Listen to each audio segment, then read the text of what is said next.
I don't know if other people can relate to this, but going through this really weird season of life where there are some instances where I find myself incredibly lonely, and like what I want deeply, even when I don't want to admit it, is connection and closeness and intimacy. Too afraid to say love, but maybe that's what it is. But then there's other parts of this season, this other side of me that wants nothing to do with people and nothing to do with closeness and nothing to do with romance and nothing to do with anything that could lead to any form of romantic like love. And it's a huge contradiction that I'm living in, and the contradiction is myself. You know, I don't know if it's because I've been through so much because of love that it's just kind of switched off in my body, and it feels like it's like a battle. Part of me is like, I miss cuddling, I miss kissing, I miss being with someone. And then the other part of me is like, it's much better to just be on my own, because at least it's safe there. At least I know I'm not going to get hurt there. At least I know I have peace there. I can control that, right?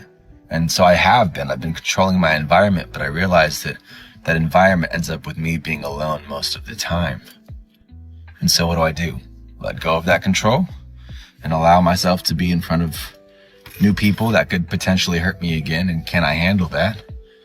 Or do I continue just being alone and controlling my environment? I don't know. And young women, let me say this with all of the urgency that I can.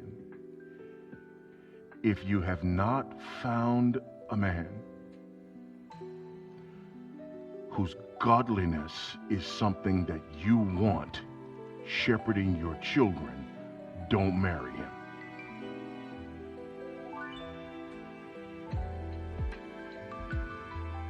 He'll be the father of your children, the shepherd of your family. Don't do it. I don't care how tall and handsome and rich and whatever else you want to. I don't care. It will never be enough. And there are plenty of Christian women who married for looks and for status and for money, for whatever else, who would plead with you and say, girl, please don't do that. Don't do that. I would give anything to have a godly man who loves the Lord, who knows the word, who can disciple me, who can disciple my children, who can be a godly example, rather than me having to rescue my children not only from the world, but from the influence of their ungodly dad.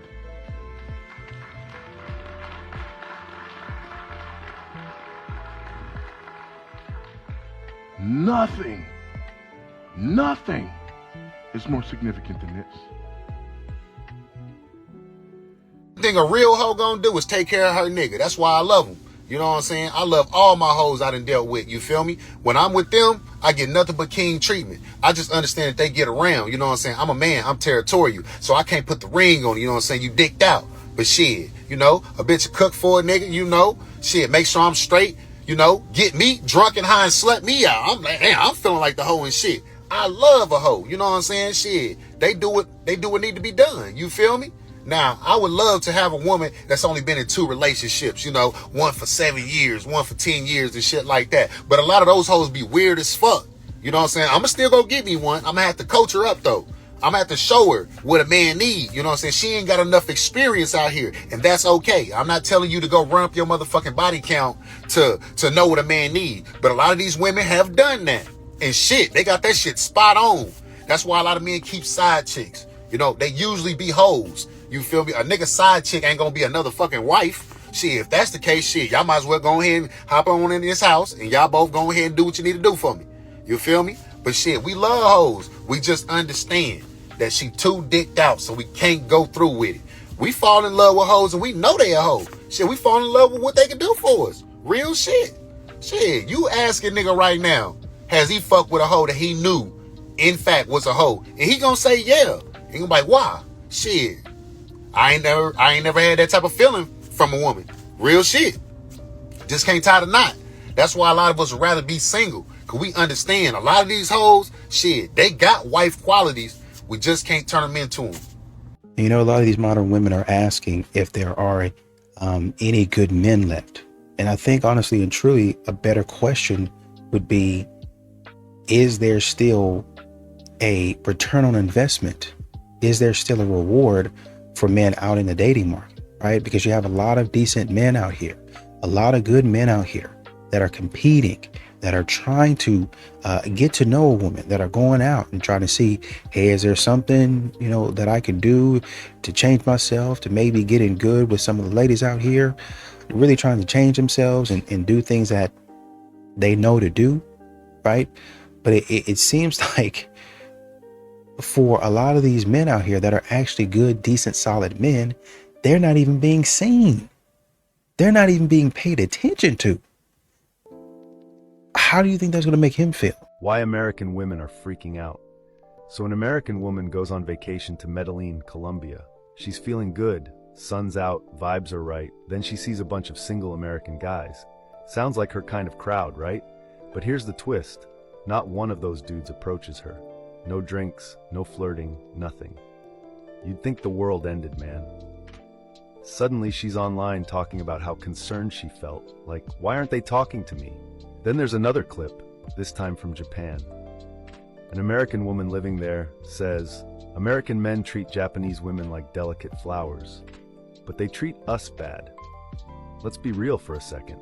The guys traveling overseas, they're not flying 3,000 miles to deal with the same energy they left at home. They're looking for something different, something peaceful, feminine, and cooperative. Remember a few months ago when everyone was calling the passport bros dusty and undesirable? Yeah, now those same people are upset that those same men aren't checking for them. Crazy, right? Here's the truth. You can't win with some of these modern women. You could be tall, rich, loyal, and they'll still find something to complain about.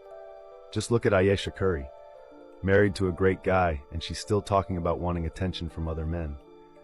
So here's the move. Stop worrying about who's triggered. Live your life, build your value, and if you want to get your passport and explore, do it. The guys overseas aren't angry. They're happy, peaceful, and posting pictures with their new families. Let the internet rage.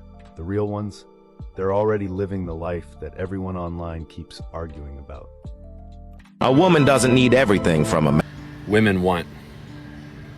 Well, I'm not a woman, so I don't know exactly, but I've messed up enough to have a little bit of an idea. And I think one of the first things they want is a man who can stay consistent and keep his composure when her natural feminine essence is up and down and all around. And another thing I think they want is for us to learn how to be connected to our hearts. Because as men, let's be honest, we were taught that emotions weren't cool. It's not what men do. And men need to be strong. We need to be courageous and be able to do hard things and go through the chaos that life may bring us. And a warrior must also be connected to his heart, because that's where she feels you the most. The last thing, even though there's more, but one of the most important is for her to know that you fully claim her. You are devoted to one woman, to one family, and no matter what happens in the world, she wants to know that you two are locking arms and y'all are up against everything as one. Not as you versus her versus you, but you two against all of it. That's what a woman deserves. And if you are a woman watching this, enlighten us men. What is it that you want most? And a lot of these modern women, they really do ruin their chances with a lot of these men out here. We keep on hearing, oh, well, you know, there's somebody for everybody, yada, yada, yada. But then we start hearing, well, you know, I had, you know, about 120 bodies. I'm guessing, you know, I really stopped counting my junior year of college or high school or whatever it is. You spend in your 20s when you should be honestly and truly in school. I'm not saying that you can't go out there and have fun, and I'm not saying that people don't go out there and have fun. I'm saying modern women seem to take it to the next level. They seem to take it to the next level. It's irresponsibility is what we're looking at. And that's what a man is looking at when he looks at your body count. How irresponsible have you been? Did you know that China today is running two completely separate dating markets? One in Tier 1 cities where there's an abundance of overeducated women, as well as rural areas or farms where there's an abundance of undereducated men. In places like Shanghai as well as Beijing, there's millions of highly educated, extremely wealthy women who are choosing to stay single. At the same time, if you travel to the countryside, there's an estimated 30 million Chinese men who are unable to find a partner. In fact, they're often referred to as bare branches. And the reason why this happens has to do with policy as well as immigration, and let me explain. When we take a look at historical migrations, most of it was done by young rural women. They moved to the cities in disproportionate numbers to take on factory, service, as well as corporate roles. This has given them financial independence as well as a standard of living that is unbeatable anywhere else in the country. And many of these women also want to meet partners with similar socioeconomic status. But the problem is, in many of these major cities, there's not enough men to be able to meet these women's standards. And the majority of these men actually remain in rural villages as well as farms across China. This really creates two problems. There's not enough eligible men in Tier 1 cities, and there's also not enough women in rural villages. The economics of this has gotten so bad that in many rural villages, the price of getting a bride has skyrocketed. In fact, the families of these women who remained in rural villages often charge $30,000 to $40,000 for the chance to marry their daughter. For young men in these parts making a modest income, this is practically impossible. And as a result, many of these rural men are now finding wives overseas in places like Cambodia as well as the Philippines. And because of this mismatch, tens and millions of people in China will never be able to find someone to marry. I fired my therapist because she told me I need to have more empathy for straight white men. Oh, how awful. Being told that a person should have empathy for a group of human beings. How very traumatic. It was our third session. We were still getting to know each other, and she said, I noticed that you joke about straight white men a lot. Have you thought about having more empathy for them? That's a very good question. Let's hear what the answer is. And I was like, have you thought about quitting your job? And ladies and gentlemen, that is what is known as deflection. Straight white men are the one group of people that have consistently and intentionally caused myself, women that I love, and the whole world the most amount of harm. Right. Let's look at the rationale used here. So because some members of a particular group of people, based off of not only their skin color, but also their gender, have done some terrible things, it is absolutely justified in some individuals' minds to despise and disparage the entire group. How much sense does that make?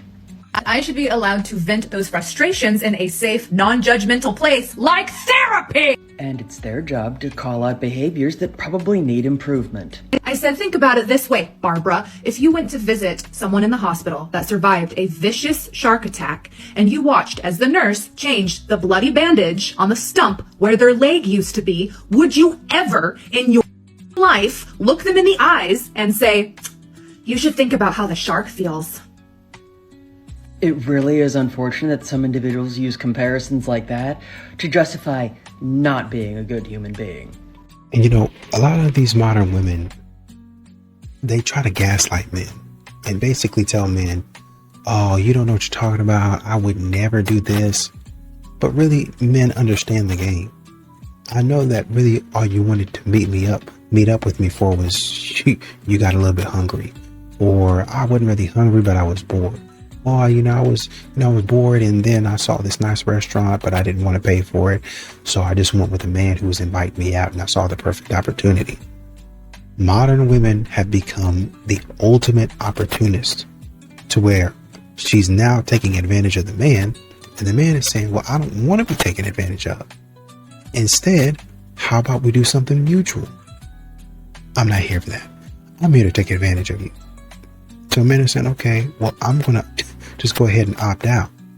Hey, where are you going?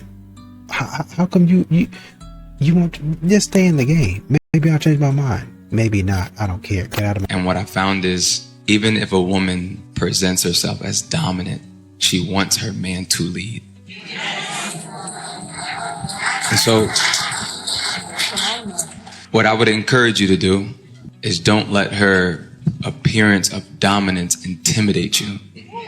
When we feel unsafe, when we feel fear, we're all seeking control just to protect ourselves.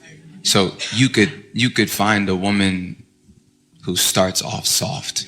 You could be a guy who you've done therapy and wow, you're so in touch with your emotions. But now you just lost someone that you love, and the grief is causing you to do things that you've never seen yourself do before. She just lost her job. She's feeling insecure like crazy. She's experiencing all types of emotions. So there's seasons where she may be soft now, then all of a sudden things are just causing her to feel like she has to regain control. Here's a moment of intimacy for you and your spouse. And everybody in the room, if you're dating, you can also ask these cool kind of questions. What are you afraid of? What's making you anxious? What are you anticipating? And go back to what I said, affirm her. Find out what she's afraid of. Find out her fears, her insecurities, her anxieties, her inferiorities. Where does she not feel like she measures up? Whatever you can, find that out and just speak to that. Speak to that, because leadership is not always what you do in deed, but it's in how you speak life over her. You see what I'm saying? As a man, how do you lead in a marriage a dominant wife that's healing with past trauma and struggles with submission? If you want a woman to submit to you, you do it first. Right? Come on, servant leadership. So a lot of times, come on, Nate. A lot of times what happens is, as men, we lean on that verse in the Bible that says, wives, submit yourselves to your husband, right? And we totally disregard the verse that says, submit yourselves one to another as unto Christ, right? So as a man, if you want a dominant woman to know what it looks like to submit, you submit to God and you also submit to her. Serve her in ways that a man has never served her before, and I promise you, you will unlock a part of her that she has never had unlocked. A lot of times for a woman, the reason why she doesn't want to submit is because she doesn't feel safe enough to do so. So my encouragement to you would be submit to God and submit to her in ways that she's never had a man submit to her before, and you will unlock a version of her that you've never seen before. You're absolutely right. I got some of my best results in my marriage when I led by example. When I did first what I'm expecting or requiring from my wife. I submit first. I submit to her as the neck, and she submits to me as the head, and we both submit to Christ together. This is a partnership. It ain't no dictate. I'm gonna help wherever I see fit. She gonna help wherever she see fit. Teamwork make the dream work. It ain't gotta be as hard as we make it sometimes. What's your thoughts? To all the men in happy marriages and relationships, I know y'all love to see this. Find myself in times of trouble. Mother Mary comes to me, speaking words of wisdom, let it be. And in my hour of darkness, she is standing right in front of me, speaking words of wisdom, let it be. Let it be, let it be, let it be, oh, let it be. Whisper words of wisdom, let it be. When the broken-hearted people living in the world agree, there will be an answer, let it be. Though they may be parted, there is still a chance that they will see. There will be an answer. Now, the big smile that these women have when they see the husband or boyfriend goes to show you that they're happy in their relationship. And I want to tell any man in a relationship right now, if you're with your wife or your girlfriend and she's not smiling like this, especially if she didn't see you in a while, there's signs to show that she is not satisfied and she is not happy. It may have to do something with you or it may have to do something with her, but you have to figure that out. Now, if you have a conversation with her and you figure things out and it's you, then you're gonna have to pack it up. I think modern women like to say, why doesn't a man approach anymore? Well, there's a lot of risk involved in approaching now. Plain and simple. There's a lot of, and this is probably the main thing, there's a lot of disrespect involved.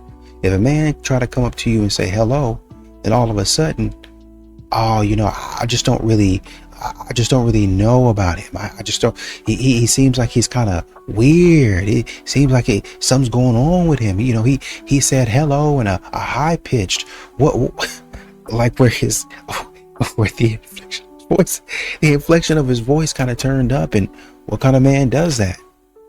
I have no idea. Why don't you just talk to him and have a regular conversation?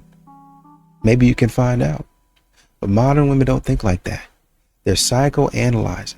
They're trying to pick out things and find holes and chinks in his armor as if the man didn't done anything wrong by saying hello. And I understand, but I'm just trying to protect myself. With men dangerous and all that other stuff, go ahead and say what you want to say. But I think you can go overboard with your analysis of the man. You talk, well, he just said hello wrong and I knew from the jump. Okay, well, maybe, but is there a way that you can just have a normal 5-minute conversation and see if that was anything? Is there a possibility? Women are awful, right? And I don't mean every single woman, right? I mean just women that I talk to for some reason. Let me tell you guys something. I was talking to this girl and we were gonna hang out and I wanted the first date to be yogurt. I always go with froyo as the first date because it's low risk. If the girl hates me, she could leave. It's simple. It's for her benefit, not mine. And this girl told me that she don't like sit downs. It makes her feel like she's getting interviewed. So I don't know how the she's ever going to go on a date ever, because dates require you to talk to one another.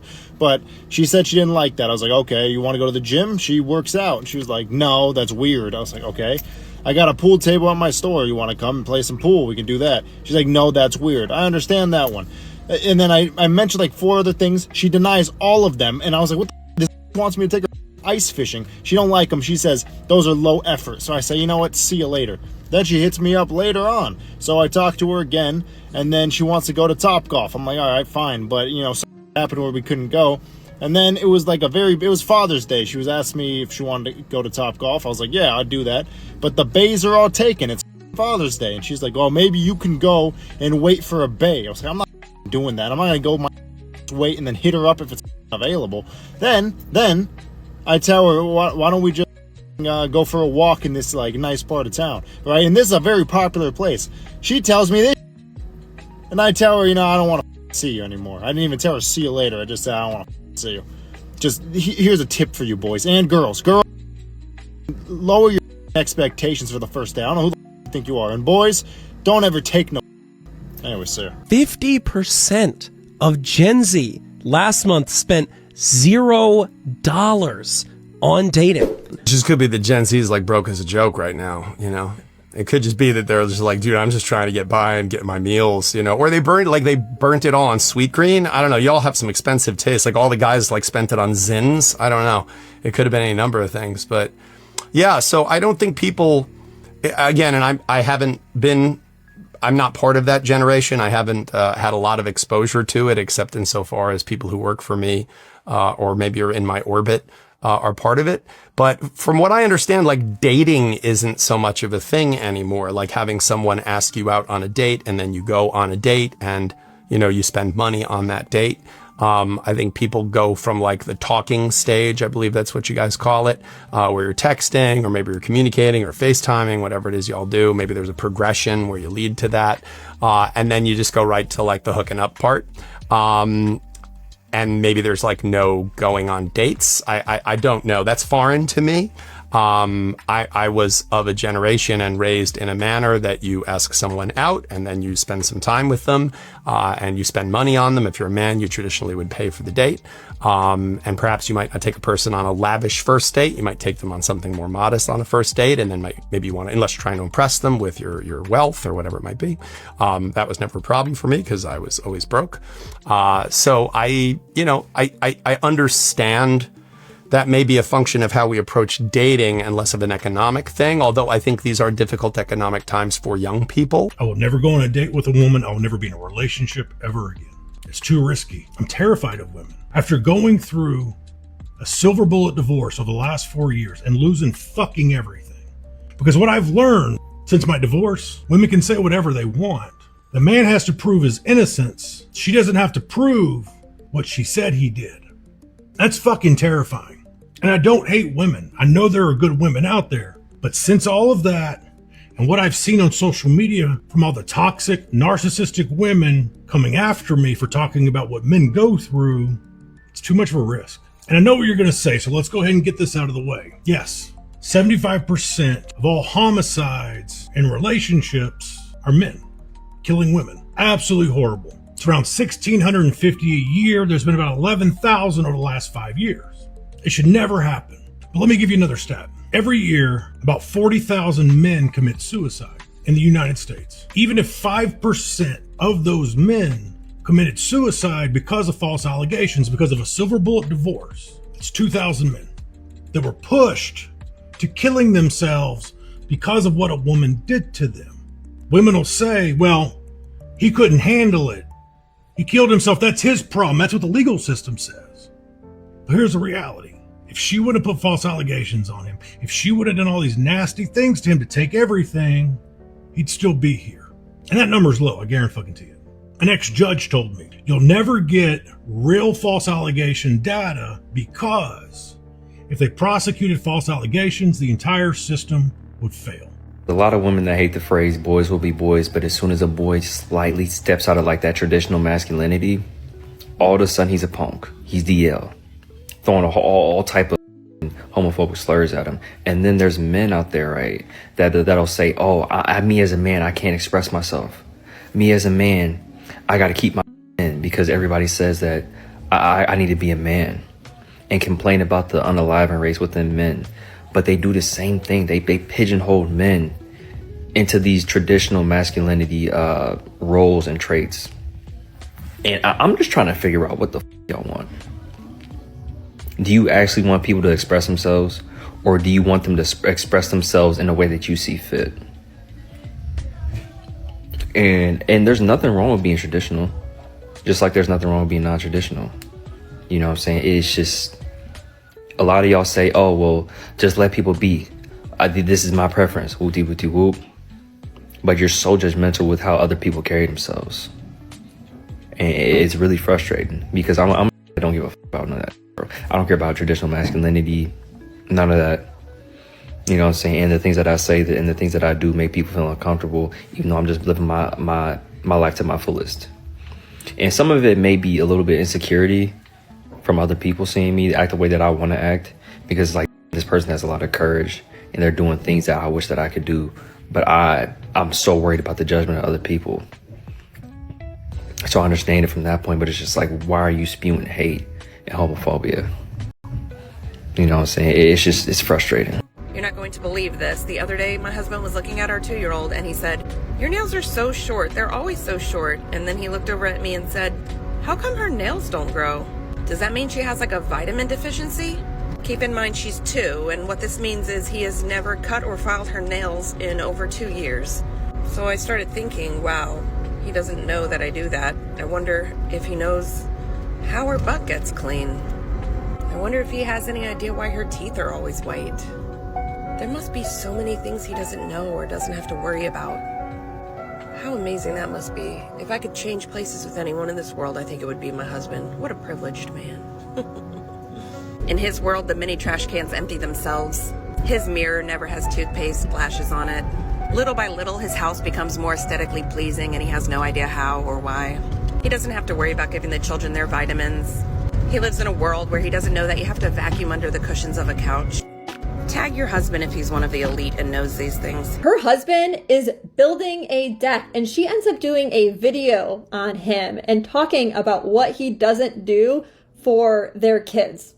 Meanwhile, he's literally out there building a deck. I think it's pretty clear that that woman has some resentment built up. Like, she's actually talking pretty negatively about all of the things that her husband doesn't do, and it's like in that sarcastic type of tone, and she calls him privileged as well, while the man is building a deck with a toddler running around. So it's very interesting to me that she can have that a visual representation, proof that he's not everything that she says. She's creating a story and she's spinning it a certain way. You have a lot of these modern women that are asking men to put forth a lot of effort, 100%, actually 110%, 120%, right? It's not enough to get her flowers, pick her up for the date, take her to a nice restaurant and take her home, walk her up to the door. Hey, I had a nice night. Hopefully I can do this again, or hopefully I can see you again. I like that. And then you guys both go home with butterflies? No. Only, really honestly and truth. Well, I can't even say that. I was about to say the only person that walks away with any kind of assurance is the lady in that situation. But she's not really even sure, because the internet is telling her to have a roster and date multiple men. So even though she likes this guy, she might say, well, you know, let me go see what else is out there. And she does, and she ends up going past a good guy for no reason. I'm thinking about a woman right now. Went on a date, really liked the guy. And she said, well, you know, I have another date lined up.